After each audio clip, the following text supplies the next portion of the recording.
What's up everybody, Matt Maran here for another weekly update. So there is tons of news to go over. I'll try and go through it as quickly as I can here. But the first story this week is a little sketchy, but it comes from this Dutch website called Auto International, which is a large site there in the Netherlands. But anyway, they say they have the inside scoop on the next-gen Focus, which we know is going to be revealed in April for Europe, but the US version is still really unclear how we're going to get the US version or what's going to happen with that.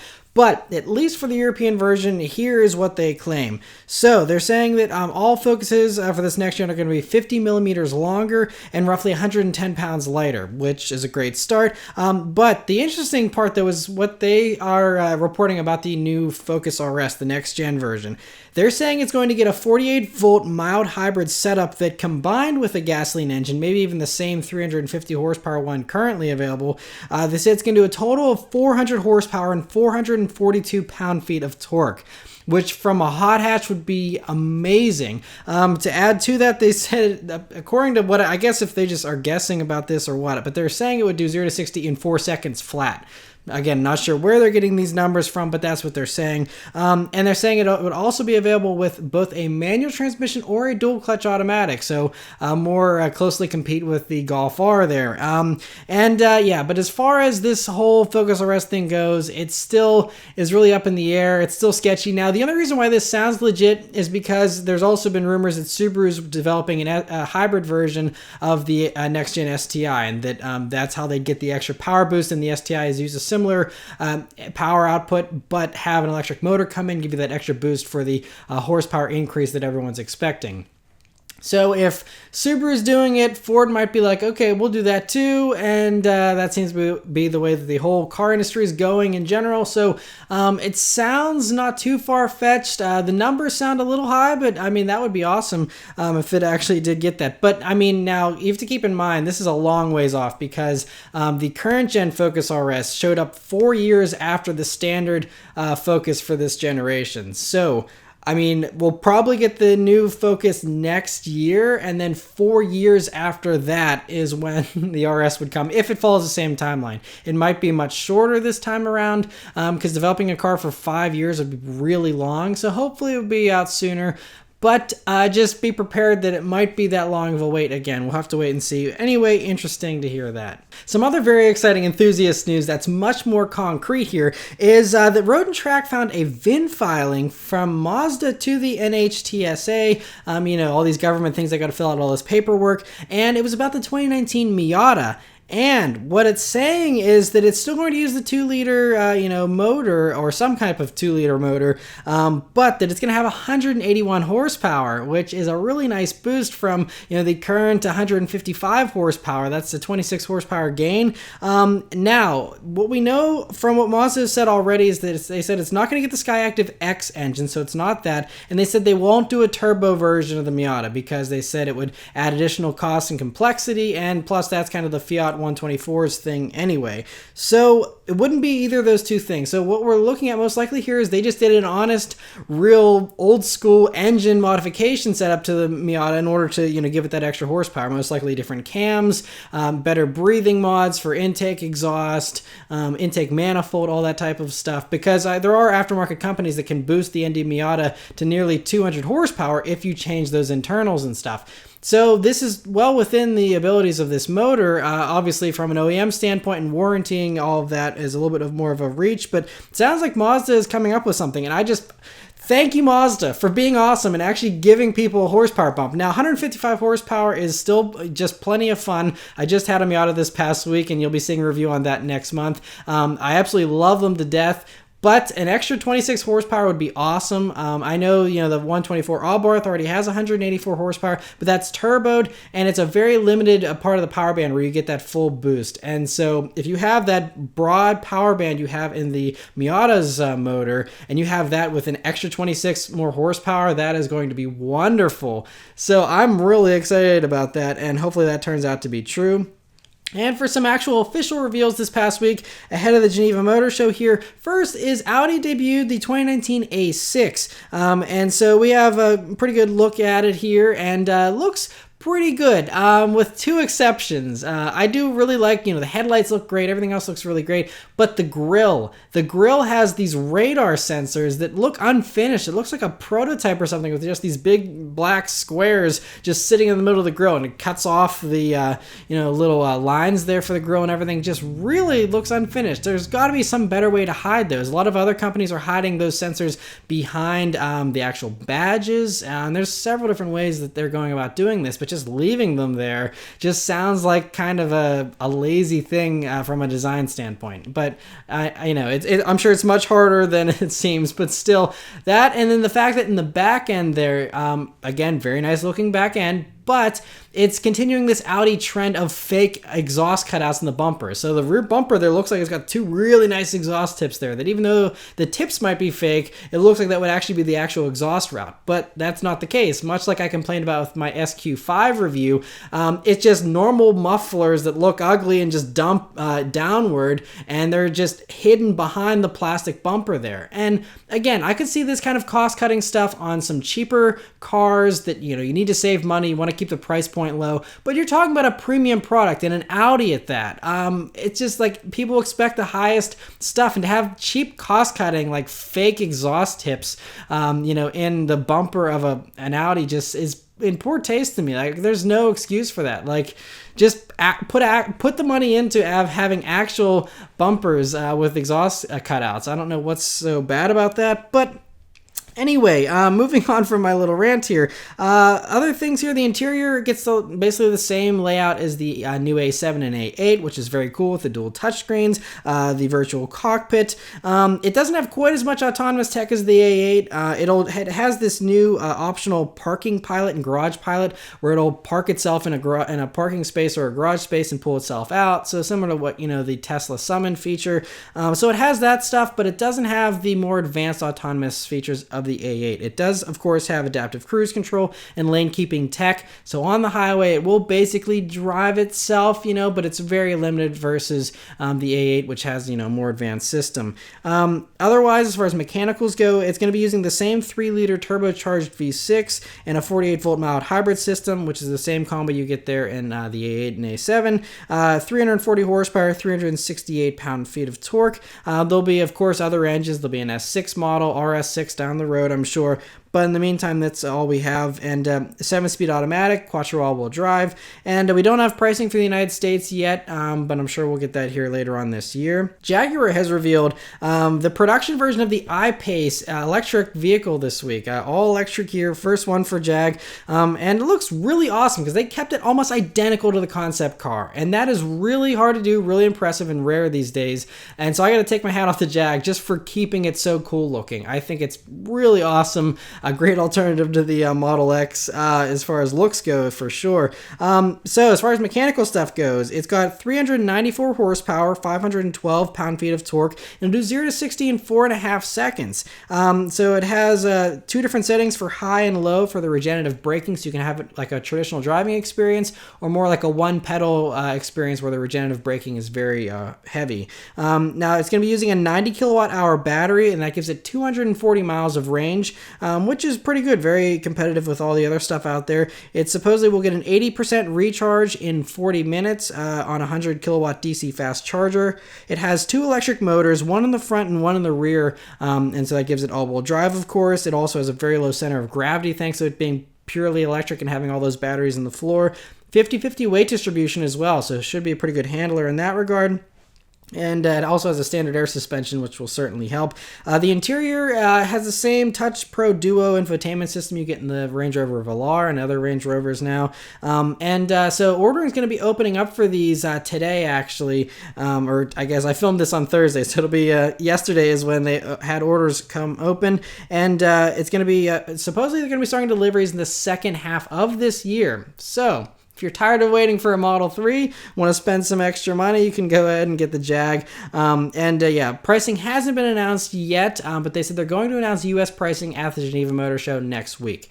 So that's whenever we'll have a better idea on pricing there, because I have no clue how much they're going to charge for something like this. Another vehicle that was officially revealed this past week was the GMC Sierra, the brand new 2019 version, which of course is based on the new 2019 Silverado. And I gotta say, this looks much better than the Silverado, though, that's for sure. The headlights do look similar to an Expedition still to me, but they are different enough that I don't think people are going to confuse the two too much. It's got some really cool features to it, though, that the Chevy doesn't have.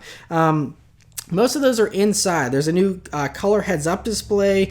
They have more squared-off gauges, which isn't really a high-tech thing or anything at all, but it just has a retro look to it. To me personally, it kind of harkens back to the 80s gauge clusters that had that square kind of layout, and just a cool little touch that I like. Otherwise, it has the next-gen version of GM's MyLink system, which looks pretty attractive there, although it is very small when you compare it to the massive Tesla-style screen that you have in the new Ram. But other things here, it's 360 pounds lighter, up to 360 pounds lighter, depending on the trim, because it now uses aluminum for the doors, hood, and tailgate, and it still has steel for the fenders, roof, and the standard truck bed. But I say standard because the Denali version gets the world's first carbon fiber truck bed, and so that gets rid of an additional 62 pounds of weight, and so they say that also helps. It should be stronger than a steel bed in a lot of ways.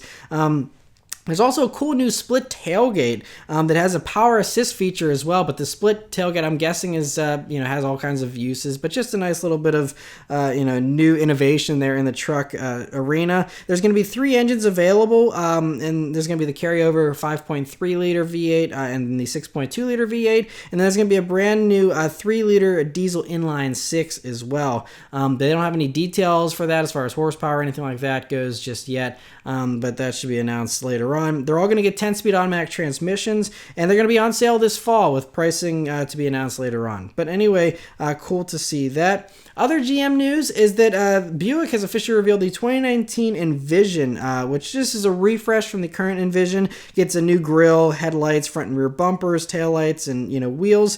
And the top 2 trims are where you get the biggest changes, because those get a new 9-speed automatic transmission and a new 2-liter turbocharged 4-cylinder with 252 horsepower and 295 pound-feet of torque. The lower models still get 197 horsepower, 2.5-liter 4-cylinder engine, naturally aspirated, and then that one also has 147 pound-feet of torque, so definitely less power. That also only gets the 6-speed automatic in those lower trim levels. You can get them with either front-wheel drive or all-wheel drive, and the price has actually been dropped $1,000 over the 2018 Envision, so these ones are going to be starting at $33,985, including destination, and they're going to be on sale this spring. And with the Geneva Motor Show just a week away now, there's a bunch of car companies releasing teasers, so I'm going to quickly run through a bunch of the teasers here. First, BMW is teasing what is supposedly the 8 Series Gran Coupe. We don't have an actual name confirmed yet, but that is most likely what this is. We haven't even seen the regular 8 Series yet, but it makes sense that there would be an 8 Series Gran Coupe, although these Gran Coupes are, everywhere, and it's just like, what's wrong with calling it a sedan? It's, since the 8 Series is replacing the 6 Series, there already was the 6 Series Gran Coupe, so an 8 Series Gran Coupe is basically expected, and that's probably what we're going to see here. Most likely will just be a concept, with a more concept-y looks, since, like I said, we're still waiting for the actual production 8 Series and what the styling on that's going to look like. But anyway, so we should be seeing that here next week. Lexus has also shown one picture of the new production version of the UX crossover that they're going to be revealing there. So we'll have more pictures of it next week, but does look good, but very toned down over the very extreme looking UX concept that was revealed like a year and a half ago. So anyway, we'll have to wait till next week to see more of that, but it does look pretty good. Thankfully, it is a lot more toned down and should help with it selling a lot better. Also, Toyota has teased the Auris, or as we know it here in the States, is the Corolla IM, which used to be the Scion IM. So that's going to be revealed in Geneva as well, and it looks like it's going to have a 2-tone roof there now, which is something we're seeing on a lot of new Toyotas, and it looks pretty good so far, but we'll have to wait till next week to see more of that, and I'm guessing we'll see the US version shortly thereafter. Also, Nissan has just revealed a couple of pictures here of their new Terra SUV. Now, this is only for Europe, so those Nissan fans here in the States, sorry, can't get your hopes up just yet, but anyway, this is is based on the Navara midsize truck that we also don't get here in the States. They're saying that these two might not come to the States just because they're not developed for U.S. crash and emissions tests. But considering how hot the midsize and large SUV segment is, and how hot the midsize truck segment is as well, and trucks in general, it would make sense to invest in, either coming out with something new for America quick, or just hurrying up and spending the money on legalizing these two existing models, bringing them to the States. Since they're calling this the Terra, and we did learn recently that Nissan has trademarked the X-Terra name again for the States, it sounds like they're lining up to maybe bring this over here, or they have something else in the wings that's hasn't been spied yet. I don't know, but anyway, so that's kind of interesting to see there. Other Nissan news is that the Altima could be getting all-wheel drive for this next generation. So Christopher Reed, who's the Vice President of Components Engineering, was on Autoline After Hours show, and so they were asking him if the Leaf would get all-wheel drive, the Nissan Leaf electric car, and his response was that we know that in the future, especially in the north, people like all-wheel drive cars, right? And we're talking about coming out with all-wheel drive on the Altima and that kind of stuff, so we're doing some new things there. So we just kind of casually dropped like, we're talking about doing all-wheel drive in the Altima and stuff. Like, no one knew that, but thanks for the info. I'm not sure if it'll be, at launch or if this will be later on down the line. We do know we're going to be seeing the full reveal of the production version of the new 2019 Nissan Altima on March 28th there for the New York Auto Show. And so anyway, interesting to hear that. Hyundai has a couple of news stories here, but first off, they revealed officially the Kona Electric ahead of the Geneva Motor Show. And looks just like all the other Konas for the most part, other than its closed-off grille, which signifies the electric component there. And the most impressive thing about this, though, is its range. It does have a confirmed 292-mile range for the long-range version, which has a 64 kilowatt-hour battery, a 201 horsepower electric motor, and it does 0 to 62 in 7.6 seconds and a top speed of 103, which not a bad 0 to 60 time there. But anyway, there's also going to be a base version which has a 39 kilowatt hour battery and 133 horsepower electric motor, and that one does 186 miles of range and only 9.3 seconds to 0 to 60. But either way, still both very compelling depending on the pricing, of course. But that 292 mile range is really at the top of its class, so pretty cool there. There's also going to have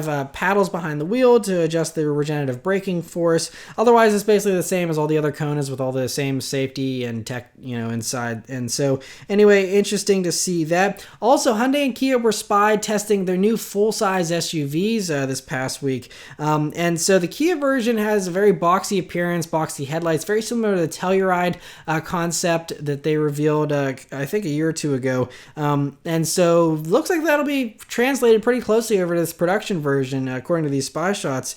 And so cool to see that. And then Hyundai was also spy testing their version of this vehicle. And it's going to be larger than the Santa Fe. And the Santa Fe is going to be breaking off into being this smaller version. And then there's going to be a larger one that there's rumors it could be called the Veracruz. That's what Autoblog mentioned. But could be called something else as well. We'll have to see. But anyway, it looks very similar to the new Santa Fe, the Kona, all these Hyundai SUVs with a similar split headlight arrangement. And so, but we should be seeing both of those here before the end of the year. So cool to see that. And the last little Hyundai news here is that Auto Express is reporting they were speaking to Hyundai's global head of sales, and that person said that the N version of the Tucson is under development and other models will come after that. So that's all we really know. It makes sense considering this crossover, I guess performance crossover segment is starting to heat up. Ford just came out with the Edge ST. Subaru's been in it forever with the Forester XT and really unchallenged up till this point. But we're seeing more and more of these. You got the Juke Nismo and stuff like that. So, I think that's kind of what they're going for. And we know there's an all-new Tucson on the way, so this will most likely be after that. So don't look for this thing anytime super soon. But if it gets, the same 270 horsepower motor from the Veloster N, should be a pretty cool little crossover. So anyway, interesting to hear that. A member of Lexus enthusiasts this past week spied an LC in some type of prototype camouflage type thing going on. Some are saying this is like the LCF that we've been hearing about, but I think we saw an LCF prototype in the past, and that one had a larger spoiler on the back and looked a lot more aggressive. This looks like basically the same vehicle. It just has some unfinished parts on it, so it could be nothing at all. It could be, some people are saying it could be like an F Sport version, before the full-on F, or it could also be just a simple refresh for the LC that's planning on, maybe they're going to have some slightly tweaked front and rear bumpers and stuff in the next couple of years, something like that. But who knows? Anyway, interesting to see that. And another mystery prototype that was spied by a jalopnik reader named Ben. And he spotted these modified Acura RLXs in California, I believe. And usually, you see those aggressive fender flares, especially in the rear there. And usually that means this is just a body that's being tested to go along with some new chassis, and that it's not an actual representation of a variant of that model. But considering that Acura just earlier this year mentioned that they're going to be bringing back the Type S model designation, and I think the RLX would be one of the first ones to get that treatment. This could be, if they're going to actually do a full-on intense Type S performance variant that's a wholehearted performance car, you get those wider fenders, that's going to look awesome, and obviously heavy tweaks to the front end that are all camouflaged up there. So that's what I'm optimistically thinking this might be. Could be, just a platform to test a next-gen sedan or something as well. Who knows? But anyway, interesting to see that. And Auto Guide this past week got some spy shots here of some Challenger Hellcats that were running around. But they had demon hoods on them, but narrow bodies. So, Dodge likes repackaging existing components and offering cool new stuff to keep it fresh with the Challenger here. So, supposedly there's insider info that was posted on Hellcat.org that claims supposedly that Dodge is going to be, what this is going to be is called a drag pack option for the Hellcat for the 2019 model year. So that'll be coming out, here just in a few months. It's supposedly going to get a bump from 707 horsepower to 725 horsepower, but it will have those narrow bodies and some of the other Demon goodies. Now, which Demon stuff remains to be seen, but according to this person, they said it would have 75% of the Demon stuff, just with the lesser horsepower, the narrow body. And so, we'll have to wait and see, which of those. Obviously, it would probably be the drag racing specific stuff. So, the more advanced launch control system, I think those have, the air conditioning that cools off the intake charge, those type of things might get ported over. Although it kind of does water down the Demon. Although the Demon would still be the king with its higher horsepower number and wide body, it's still, I don't know, it'd be kind of nice to see the Demon kind of stay up on its perch. But, it's cool to make this stuff more accessible to everyone else, because since the Demon's so expensive and so rare, this is pretty cool. So glad to see that. Chevy this past week was spied testing a new crossover that's supposedly going to be based on the GMC Acadia platform. This looks pretty similar to an Acadia from the camo here. You can see it's got these low vertical LEDs in the front there, similar to what you see already in the existing Acadia. So this may actually just be like a refresh for the Acadia as well. I'm not sure why Autoblog was, convinced this was a Chevy. So the interesting thing is, it's got a few sportier touches to it. So it's got circular air vents on the inside, similar to a Camaro. It's got a hexagonal frame around the Chevy MyLink system there. But the rumors that have been coming up are that this is going to be a return of either the Blazer name or the Trailblazer name. This will be a new sportier offering, but what that looks like doesn't look very sporty. It looks like it's like a front-wheel drive based crossover, and putting, if I thought, the Blazer or Trailblazer, if they were to bring those back, would be a full-on like Bronco competitor or something that's actually got some off-road prowess. Versus this, if they were gonna put the Blazer or Trailblazer name on something like this, that would be a little bit of a disappointment in my personal opinion. But who knows what they would call this thing if it is indeed a Chevy, because GM actually just filed a trademark this past week also for the Tribute name. So the Tribute, you'll remember, was on Mazda's SUV that was based on the Ford Escape back in the day. And I think I guess Mazda just didn't renew the trademark, so they lost it. And so now GM has picked it up. So I'm not sure, some kind of Chevy Tribute, or it could go on any GM product. They didn't say it was specifically Chevy. So not sure, what what it's going to be, but could go on this new crossover. We'll have to wait and see. Another crossover that was spied was Porsche was spied testing the refreshed Macan again. Now, it's going to be very light tweaks to the front and rear bumpers, headlights, taillights, probably the long horizontal taillights that we see on the Cayenne and stuff. But the main big news from these new spy shots here is that we now see inside, and we can see that it's got a much larger touchscreen infotainment system, which is a really nice upgrade, and it ditches the high-mounted air vents they usually have in favor of some lower-mounted ones there to make room for that screen. And so it's nice improvements, but otherwise it's basically pretty similar. Just, again, a refresh. But another Porsche interior that was spied was the new 911, which we've, again, seen in the past. But the news with this one is it actually has a manual, which no one was really concerned that the manual was going away in the 911. But this just confirms, yes, they are indeed developing the manual for the next-gen 911. Otherwise, it's the same new 911 interior that we've seen before. And so in addition to camo 911 pics, Porsche officially showed 3 official pictures of a camouflage 911 on their own. And they did announce along with this that it will be called the 992 generation and that it is going to be a 2020 model year car. So that means there's rumors it'll be revealed at the Paris Motor Show this fall, and then that would line up because then you would have it debut and actually go on sale the middle of next year in 2019, and that would be a 2020 model year car. So that lines up. And so, anyway, cool to see that. Also, Automotive News has some Porsche news. They were talking to some Porsche executives who supposedly refuted the rumors that have been going around recently, and I just talked about last week about how Porsche could be getting rid of diesels. They actually refuted that by saying, nope, we're going to do a new Cayenne diesel that's going to be coming out this year, and the Macan could get a diesel as well, is basically what they said. So, diesel is sticking around for Europe. We already know, they already said that there's no diesels coming to the United States from Porsche. They quit bringing diesels here in 2015. They said they're not going to change that. So we won't be getting them, but for those of you in Germany and other places in Europe, you will be able to get those, it sounds like, in a not too distant future. But speaking of diesels in Germany, though, a German court this past week, just a little side note, ruled that individual German cities are now allowed to ban diesel engines in their cities if they want to. So it's like a states' rights issue where the states are now going to be able to choose whether or not they want to ban, diesel engines. So I feel like most of these cities will most likely do that, which was a big hit to the diesel industry. I think a bunch of diesel manufacturers this past week took a hit in the stocks and stuff because of it. So diesel is slowly still being pushed out, one way or another. And Volvo, I think, sees this, and although they say they're going to continue to offer diesel engines in markets that need them, otherwise they say they're getting rid of the internal combustion engine. And so the news here comes from Road and Track, who was at the V60 launch last week, and they got info that supposedly led them to believe that what their report is saying is that the current generation of single or twin-charged inline engines represent Volvo's last gasoline family and won't continue using its budget to develop new internal combustion engines. So what this means is that the current engines we have, which are those turbo and supercharged little 2-liter inline 4-cylinders, that's going to be the last gas engine that Volvo ever reveals. And so they obviously are going to have a decent lifespan of probably, 5 or 6 years at least.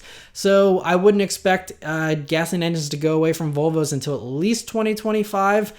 But it's just it's by the end of the next decade, Volvo will no longer offer a gasoline-powered vehicle, which is just crazy. But we know they're going full on into the electric cars. But although Volvo continues to try and push out the gasoline engine, I think you'll find that a lot of car companies are going to stick with them for a while. And I'll talk more about that in a second. But to go along with that news, Toyota this past week revealed an all-new gas engine family that they're going to be calling the Dynamic Force engine. It's going to be going in a lot of the TNGA platform products, which are currently like Camry, the Avalon, and a few others. But anyway, so this new engine is a 2-liter 4-cylinder naturally aspirated, thankfully no turbos, naturally aspirated engine that has port and direct injection, which is huge because that port injection helps clean off those valves and keep it reliable, so you don't have to do those expensive valve cleaning processes you have to do on a lot of the direct injected engines. It's also, they're claiming, the highest thermal efficiency of any gasoline engine at 40%. And if you pair it with a hybrid hybrid powertrain, then it's 41% thermal efficiency. And I'm no engineer, so I'll let engineering explain, talk about that. I'm sure he'll probably do a video on this new engine at some point. But anyway, this engine is going to do 169 horsepower is what they're saying here.